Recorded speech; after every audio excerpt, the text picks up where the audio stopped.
కనీసం ప్రాథమికం కూడా బోధించే పరిస్థితి లేనప్పుడు మరి ఇది మానవుడు పరిపూర్ణమైన జీవితాన్ని జీవించాలి అంటే ఆధ్యాత్మిక వికాసం కూడా కలగాలి. ఆధ్యాత్మిక వికాసం కలగాలంటే ఆధ్యాత్మిక విద్యను అంటే ఆత్మ విద్యను కూడా అందించాలి చిన్నప్పటి నుంచి. అలా జరగనప్పుడు ఖచ్చితంగా మరి ఆ మనిషి యొక్క జీవన విధానం పూర్తిగా లోటు ఉంటుంది. రెండు కళ్ళు ఉన్నాయంటే మనిషికి ఆధ్యాత్మిక విద్య ప్రాపంచిక విద్య పూర్తిగా అలా అయితే ఉంటే రెండు కళ్ళు ఉన్న మనిషి ఏ రకంగా అయితే స్పష్టంగా ఈ ప్రపంచాన్ని చూడగలుగుతాడో అలాగే ఆధ్యాత్మిక విద్య ప్రాపంచిక విద్య ఉన్నప్పుడు తన పరిపూర్ణమైన వికాసం చెందుతాడు. మరి ఆధ్యాత్మిక విద్య లేని ప్రాపంచిక విద్యలు ఈ రోజున ఈ ప్రాపంచిక విద్యలు ఈ ప్రపంచంలో మరి అంతా కూడా వ్యాపించి ఉన్నప్పటికీ మనిషి యొక్క నిజతత్వాన్ని తెలుసుకోలేక దుఃఖంతోనే ఉండటమే కాకుండా మరి సమాజం ఎంతో హింసాత్మకంగా మారుతున్న పరిస్థితుల్లో బ్రహ్మర్షి పితామహ పత్రిజీ ఆధ్యాత్మిక శాస్త్రాన్ని అందించాలి.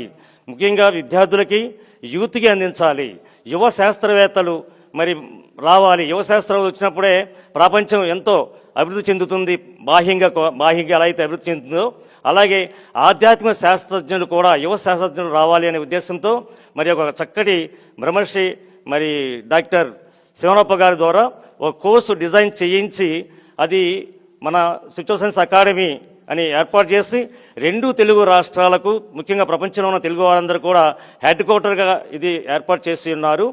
ఇక్కడ నుంచి అనే ఆధ్యాత్మిక విద్య ఎలా చెప్పారంటే పత్రిస్తారు ప్రాపంచిక విద్యలో 10th క్లాస్ తర్వాత ఇంటర్మీడియట్, డిగ్రీ, పీజీ అలాగే పిహెచ్డి ఎలా అయితే ఉంటాయో అలాగే లెవెల్ 1 అనేది ఇంటర్మీడియట్ విద్య అయితే ఆధ్యాత్మికంగా, లెవెల్ 2 అనేది డిగ్రీ విద్య, లెవెల్ 3 అనేది పీజీ, తర్వాత మరి పరిశోధన చేసుకుని ఎవరికి వాళ్ళే పిహెచ్డి దాకా వెళ్ళాలి అనే ఉద్దేశంతో బృహత్తరమైన సంకల్పంతో పత్రిజీ శ్రీ శ్రీనివాస చిల్సో సైన్స్ అకాడమీని స్థాపించి ప్రతి నెలా కూడా మరి 3 రోజులు కార్యక్రమాన్ని ఇక్కడ జరిపించమని ఆదేశించడం. ఆ రకంగా మరి మా టీం మెంబర్స్ అందరూ కూడా మరి డాక్టర్ గారి నాయకత్వంలో మేమందరం కూడా 3 రోజులు ఈ క్లాసులు కొన్ని వందల మందికి అందించడం జరిగింది. ఇప్పటికే ప్రతి నెల కూడా second Friday, second Saturday, second Sunday ఈ 3 రోజులు ఎవ్రీ మంత్ లెవెల్ 1 జరుగుతుంది. కొన్ని నెలలు లెవెల్ 1 అయిన తర్వాత లెవెల్ 2 జరుగుతుంది. అది లెవెల్ 2 అయిన తర్వాత కొంతమంది లెవెల్ 2 చేసిన కొన్ని నెలలు అయిన తర్వాత లెవెల్ 3 కూడా జరుగుతుందన్నమాట. అంటే ఆధ్యాత్మిక శాస్త్రజ్ఞుల్ని తయారు చేసే ఒక చక్కటి బృహత్తరమైన కార్యక్రమమే ఈ సిస్టర్ సైన్స్ అకాడమీ ద్వారా పత్రిజీ ఈ ప్రపంచానికి అందిస్తున్నారు. కాబట్టి ప్రతి ఒక్కరూ కూడా ఈ అకాడమీలో జాయిన్ అయి ఆధ్యాత్మిక శాస్త్రజ్ఞులుగా ఎదగడానికి మరి మంచి అవకాశం ఇచ్చారు. కాబట్టి తప్పనిసరిగా మరి దీన్ని అందరూ ఉపయోగించుకోవాల్సిందిగా కోరుచున్నాం. సార్ మీకు పత్రి సార్ ధ్యానరత్న అని బిరుదిచ్చారు.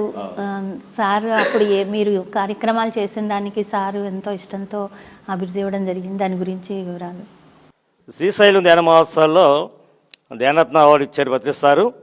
ఇచ్చిన తర్వాత ఎక్స్పీరియన్స్ చెప్పమంటే నేను యాక్చువల్గా ఎస్ఎస్ఐ గురూజీగా ఉండి ఆ కార్యక్రమంలో ఉండగా అనుకోని ఒక సంఘటన ద్వారా నేను ఈ ధ్యాన మహోత్సవాలకు రావడం జరిగింది. అదే చెబుతున్నాను అన్నమాట. నేను రాలేదు, ఒక ఇన్సిడెంట్ జరిగింది.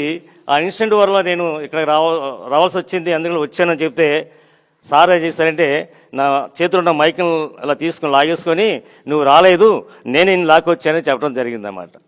అంటే ఎంతోమంది మాస్టర్స్ మరి ఆయన నాకు మొదట్లో అర్థమయ్యేది కాదు. ధ్యానం చేస్తే ఎంత శక్తి వస్తుందో అదనేది ఫీల్ అవుతుంటాం. ధ్యానం చేస్తున్నప్పుడు ఎనర్జీ పాస్ అవుతున్నట్టు రకరకాల అనుభూతులు కలుగుతూ ఉంటాయి. కానీ ధ్యానం ప్రచారం చేస్తే ఇంకా బాగా శక్తి వస్తుంది అన్నప్పుడు నాకు అది నమ్మబుద్ధి కాలేదన్నమాట. ధ్యానం చేస్తుంటే వస్తుంది, మరి ధ్యాన ప్రచారం చేస్తే ఎలా వస్తుంది శక్తి అనేది నాకు పూర్తిగా అవగాహన కాలేదు. తర్వాత నేను మరి క్లాసులు చెప్పేటప్పుడు మరి చాలా చాలా అనుభూతిని పొందుతున్నాను. ఎంతో ఎనర్జీ పాస్ అవుట్ ఉంటుంది, ఎంతో ఆనందం అంటే పారవస్యం అన్నమాట. క్లాస్ చెప్తున్నప్పుడు మొదలు పెడుతుంటా నేను, కానీ ఆ క్లాస్ ఎండ్ అయ్యేటప్పటికి నేనే చెప్పాను ఆశ్చర్యపోయే విధంగా మరి ఆ క్లాసెస్ అంతా ఫ్లో వస్తుంటుంది. చక్కగా ఆ క్లాసులు చెప్పినప్పుడల్లా ఎంతో ఎనర్జీని అయినది నేను రిసీవ్ చేసుకుంటాను. అలాగే ఎంతోమంది మాస్టర్లు, అందరు మాస్టర్లు కూడా అటువంటి ఫీల్ అవుతుంటారు. అప్పుడు నాకు అర్థమైంది, ధ్యానం చేస్తే దానికంటే ధ్యాన ప్రచారం ద్వారా ఆత్మజ్ఞానాన్ని అందించడం ద్వారా ఇంత అద్భుతమైన ఆనంద పారవస్యం కలుగుతుందో అనేసి స్వయంగా నేను క్లాసులు చెప్పడం ద్వారా నేను అనుభూతి చెందుతున్నాను. సార్, మరి మీరు కాలిఫోర్నియా యూనివర్సిటీ ద్వారా మీరు డాక్టరేట్ పొందారు. మీరు మామూలుగా ముందు యోగా మాస్టర్గా ఉన్నారు కదా 40 సంవత్సరాలుగా. మరి దీంట్లోకి రావాలని మీకు ఎలా అనిపించింది? ఆ సేవలకి మీకు మెచ్చి ఈ డాక్టరేట్ ఇచ్చారా? దీని వివరాలు చెప్పండి సార్. పతాంజలి యోగా ఆశ్రమం దాదాపు 40 సంవత్సరాల కిందటే డాక్టర్ ప్రతాప్ కుమార్ గారు మన పిఎస్ఎం జిల్లా అధ్యక్షులుగా చేసిన వారు ఫౌండర్ ప్రెసిడెంట్ చేశారు. ఆయన ద్వారా యోగాసనాలు అక్కడ జరుగుతున్నాయి నిత్యము. అలా 4 సెంటర్లు ఆల్రెడీ ఎస్టాబ్లిష్ అయిన ఆక్వీలో. అలాగే ఆ సెంటర్ నుంచి దాదాపు జిల్లా నలుమూలలో 40 సెంటర్ల వరకు మరి ఆ సెంటర్ ప్రభావంతో మాస్టర్ పంపించి డాక్టర్ గారు ఓపెన్ చేయించారు. అక్కడ 93లో నేను టీచర్గా కొల్లేరుగూడ హై స్కూల్లో జాయిన్ అయినప్పుడు ఆక్వీ నుంచి వెళ్తుండేవాడిని. ఈ డాక్టర్ గారు మా బాబు హనీష్కి చిన్నప్పటి నుంచి కూడా వైద్యులు కాబట్టి ఆ రకంగా పరిచయం. ఆ 93 నుంచి ఆయన సలహా మీద ఆసనాలు చేయటం, అక్కడి నుంచి ఎస్ఎస్ఓ చేయటం, అలాగే ఎస్ఎస్ఓ క్లాసులు చుట్టుపక్కల అనేక ప్రాంతాల్లో ఆ కార్యక్రమాన్ని ముమ్మరంగా చేయించడానికి నిరంతరం చేస్తూ ఉండేవాళ్ళం. అలాగే ఇందులోకి వచ్చిన తర్వాత మరి లైన్ మెంబర్గా కూడా ఉంటూ మరి లయన్స్ క్లబ్ కార్యక్రమాల్లో మరి అది కూడా డాక్టర్ గారు మరి లైన్ మెంబర్గా ప్రెసిడెంట్గా ఆయన ఎన్నో స్కూల్స్ స్థాపించడం కానీ ఒక చక్కటి పర్మనెంట్ ప్రాజెక్ట్ చేయటం కానీ ఆయన స్ఫూర్తితో నేను కూడా లైన్లో జాయిన్ అవ్వటం, నేను కూడా లైన్ సర్వీసుల్లో భాగస్వామి అవ్వటం, ఆ రకంగా ముఖ్యంగా ఎక్కువ ఈ ధ్యాన ప్రచారం ఈ కార్యక్రమాన్ని చేయటం. ఒక స్నేహితుడు అన్నారు, మీరు డాక్టరేట్కి అప్లై చేయండి అంటే నాకెందుకు డాక్టరేట్ అన్నాను. లేదు మీరు నిస్వార్థంగా చేస్తున్నారు కదా, మీ శాలరీ అంతా మీ క్లాస్కి మీ యొక్క సర్వీస్ కోసం మీరు ఉపయోగిస్తున్నారు అని మేము తెలుసు కదా మాకు. మరి మీకు ఎలాగ సర్వీస్ చేసే మీలాంటి వారు ఇటువంటి డాక్టరేట్లు అనేవి ఇస్తుంటారు, ఒకసారి అప్లై చేయండి అంటే నేను 10 రోజులు పట్టించుకోలేదు. తర్వాత మళ్ళీ రెండోసారి ఫోన్ చేశారన్నమాట. ఫోన్ చేస్తే మా మేడం ఉంది, విని ఏంటంటే ఇలా అప్లై చేయమన్నారంటే ఏంటి ఇప్పటివరకు అప్లై చేయలేదంటే అర్జెంట్గా అప్లై చేయండి, అప్లై చేయించడం. అప్లై చేసిన తర్వాత మరి వారు ఎంతోమంది ప్రపంచవ్యాప్తంగా ఉన్న ప్రముఖులతో పాటు నాకు కూడా డాక్టరేట్. దాని ప్రభావమే ఆత్మజ్ఞానులే పాలకులు కావాలి, శాకాహారులే పాలకులు కావాలి. మరి దాని నుంచి పుట్టిందే పిరమిడ్ పార్టీ. పిరమిడ్ పార్టీ యొక్క ముఖ్య ఉద్దేశం ఏంటి? శాకాహారులు ఆత్మజ్ఞానులు పాలన కావాలి, అందరికీ ఆ పాంప్లెట్ అందించాలి ఆత్మజ్ఞానం గురించి, ఈ శాకాహారం గురించి, పిరమిడ్ గురించి. మరి ప్రతిసారి ఏ సంకల్పం చేశారో ఆ సంకల్పమే మనం చూస్తున్నాం. ఒక శాకాహారి, ఒక యోగి ఈ భారతదేశాన్ని పాలిస్తున్నాడు అంటే ఆయన సంకల్పం చూడండి. అంటే యోగులే పాలకులు కావాలి, ఆత్మజ్ఞానులే పాలకులు కావాలి అని ఎలా సంకల్పించుకున్నారో అది మన భారతదేశంలో మనం చూస్తున్నాం ఖచ్చితంగా అన్నమాట. ఇట్లా అనేక దేశాల్లో కూడా రాబోయే రోజుల్లో ఆత్మజ్ఞానులే పాలకులు అవుతారు. ఎందుకంటే శాంతిగా జీవించాలి అంటే, ప్రపంచ శాంతి వర్ధిల్లాలి అంటే ఖచ్చితంగా ప్రతి ఒక్కరూ ధ్యానం చేయాలి, ఆత్మజ్ఞానులు కావాలి. నాలో ఏ సత్యం ఉందో అదే సత్యం అందరిలోనే ఉంది. నేను ఆత్మ పదార్థాన్ని, అందరూ ఆత్మ పదార్థులే. మరి పత్రిస్తారు మీటింగ్ స్టార్ట్ చేసేటప్పుడు ఆయన పిలిచే 3 పిలుపుల్లోనే సమస్త జ్ఞానం నాకు అందుతుంది. చాలా ఆశ్చర్యపోతాం. మై డియర్ ఫ్రెండ్స్ అంటాడు ఆయన. ఒక గురువు, జగద్గురువు, ఒక చైతన్యమూర్తి, ఒక ఆధ్యాత్మిక శాస్త్రవేత్త, అంతమంది పండితులు, పామరులు, చిన్నపిల్లలు, ముసలివాళ్ళు ఉండగా ఆ మీటింగ్లో మై డియర్ ఫ్రెండ్స్ అంటాడు ఆయన. అంటే ఆ మిత్రత్వాన్ని ఆయన పిలుపు ద్వారానే చక్కగా అందించారన్నమాట. తర్వాత మై డియర్ మాస్టర్స్ అంటే ప్రతి ఒక్కరూ మాస్టరే, ఇంకా మాస్టరే అందరూ, ఆయన తెలుస్తుంది. మై డియర్ మాస్టర్స్ అంటే ఎవరికి వాళ్ళే స్వామితత్వంతో విరాజిల్లే ఆ శక్తి ఉన్న వాళ్ళే అనే ఉద్దేశంతో మై డియర్ మాస్టర్స్ అని పిలుతారన్నమాట. ఇంకో ఆశ్చర్యపోయిన విషయం అంటే ఫస్ట్ మీటింగ్ వెళ్ళినప్పుడు అందరూ ఆశ్చర్యపోతారు. My dear God's, my dear God's, నేను మానవుడిని, నేను నరువుని అనుకునే మానవ జాతిని మేల్కొలుపు అనమాట. నేను దేవుడిని ఏంటి, నేను మనిషిని కదా, నన్ను దేవుడిగా పిలుస్తున్నాడు ఏంటి అని మొదట్లో ఆశ్చర్యపోతాం. తర్వాత మనకు అర్థమవుతుంది నేనే దేవుడిని అనేది ఈ ధ్యానంలోకి వచ్చిన తర్వాత, మీరు ఆత్మజ్ఞానిగా అనుభూతి పొందిన తర్వాత, ఎస్ నేను దైవాన్నే, అందరూ దైవాలే, నాలో ఏ చైతన్యం అయితే ఉందో అందరూ అదే చైతన్యం ఉంది. రూపాలు వేరుగా ఉన్నాయి, వ్యవహారాలు వేరుగా ఉన్నాయి, అన్నా కానీ లోనున్న చైతన్యము ఒక్కటే. పూర్ణాత్మ నుంచి వచ్చిన అందరిలోనూ ఉన్నది అంశాత్మే అనే సత్యాన్ని మరి పత్రిజీ సార్ ఒక పిలుపుతోనే అర్థమయ్యేది చెబుతున్నారు. That is hats off Patriji sir.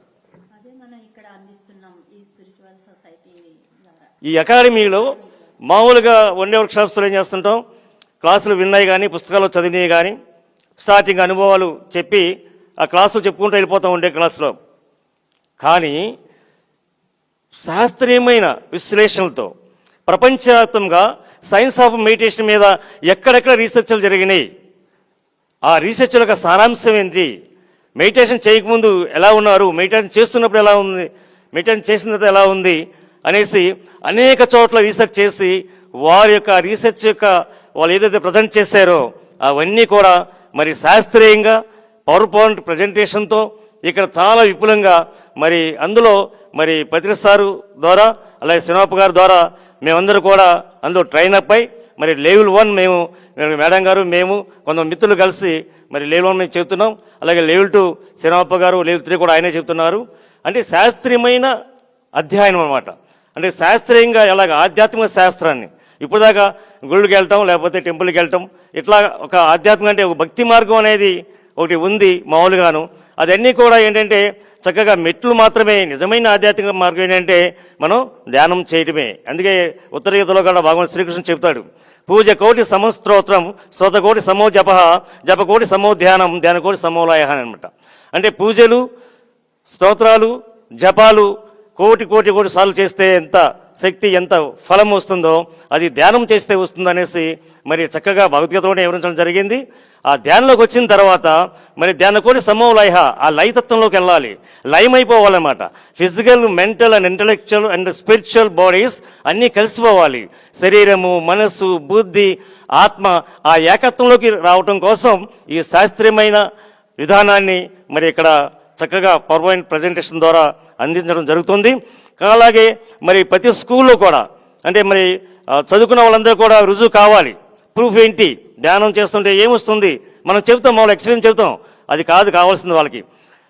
ప్రాక్టికల్గా ఎక్కడైతే చేసి రీసెర్చ్ చేశారో వాటన్నీ కూడా వాళ్ళకి చూపించవలసిన అవసరం ఉంటుందన్నమాట. అందువల్ల స్పిరిచువల్ రియాలిటీ సీడీ కూడా ఉంది. ఆ సీడీ కూడా మరి డాక్టర్ గారు కొన్ని వందల సీడీలు మరి అన్ని సెంటర్స్ కూడా ఇవ్వడం జరిగింది. ఆ సీడీలు కూడా మేము చూపిస్తున్నాం. అంత కంప్లీట్ ఆధ్యాత్మిక శాస్త్రం అంటే శాస్త్రీయమైన జీవన విధానం, ఆధ్యాత్మికంగా ప్రాపంచికంగా ఎలా జీవించాలి మనిషి. ఈ శాస్త్రీయమైన జీవన విధానం లేకపోతే ఎటువంటి ఫిజికల్ బాడీ వీక్ అయిపోతుంది, మెంటల్ బాడీ వీక్ అయిపోతుంది, స్పిరిచువల్గా మనిషి ఎలాగ దూరం అయిపోతాడు అనేది ఖచ్చితంగా మరి మన సమాజంలో చూస్తున్నాం. కాబట్టి ఆ ఏకత్వాన్ని ఆ లయతత్వాన్ని మరి పొందడం కోసం ఈ అకాడమీ ద్వారా ఈ కోర్స్ అందించబడుతుంది. పిఎంసి ముందు డాక్టర్ గారు చూశాను ఇంటర్వ్యూ, కొన్ని లక్షల పాంప్లెట్లు అనమాట. ఎందుకంటే నేనే దగ్గరగా ఉంటాను కాబట్టి ఎవరు అడిగినా ఎన్ని కావాలి, 5,000 10,000 పంచి పెడతారని నీకు చాలా 5,000 అంటారు, లేకపోతే 10,000 అంటే 10,000 అంటే అన్లిమిట్ అనమాట. ఏంటండి ఎందుకంటే అప్పుడు ప్రచార సాధనం అది ఒకటే. పత్రిక సారు పాంప్లెట్ అది కూడా ఎలా ఉండాలి, చక్కగా బాగుండాలి, అలా చూడగానే పడాలి అనిపించకూడదండి పాంప్లెట్.